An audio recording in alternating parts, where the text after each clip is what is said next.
clarifier et rétablir la vérité face à ce qu'il qualifie des mensonges, des rumeurs et des informations que le secrétaire général des ACMTF, David Lioko, a convoqué une conférence de presse le vendredi 28 novembre 2025 au siège national situé sur l'avenue des universités dans le quartier d'Irigini, commune de Lemba, à Kinshasa. Deux pasteurs et d'autres membres de l'association étaient présents à ces rendez-vous. Suivez.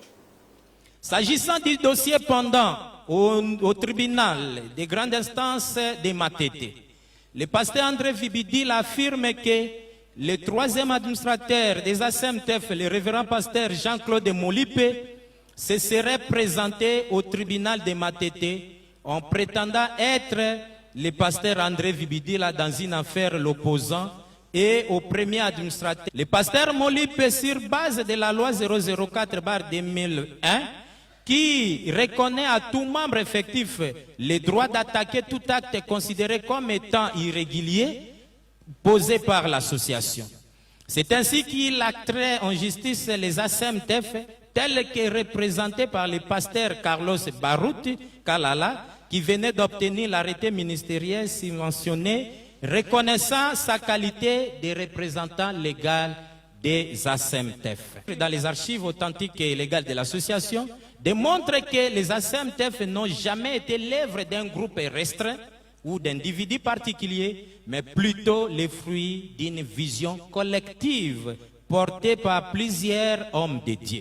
Que le pasteur Molipe, en tant que membre, est allé devant le tribunal de grande instance. Et quand il est allé en justice, ce n'est pas contre un individu, c'est contre les assemblées chrétiennes du message du temps de la fin par rapport aux actes. C'est comme ça que ça se passe. Quand vous prenez le dispositif du jugement, vous allez voir que parmi les éléments qu'il a présentés, il a présenté sa propre carte missionnaire pour dire qu'il ne s'est jamais présenté au nom du pasteur Vibidil. Ça ne se fait pas en justice.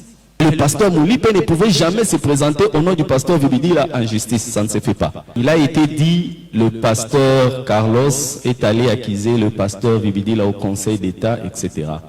Une fois de plus, je pense que le secrétaire général venait de lire ici. Pour tout juriste, nous savons que le Conseil d'État n'est pas un juge pénal. Là, vous y allez pour attaquer un acte d'une autorité administrative. En l'occurrence, lorsque l'arrêté 108 a été obtenu, il y avait un problème. La liberté des religions, pour certains qui sont à l'intérieur, commençaient à avoir un problème. Ils étaient inquiétés.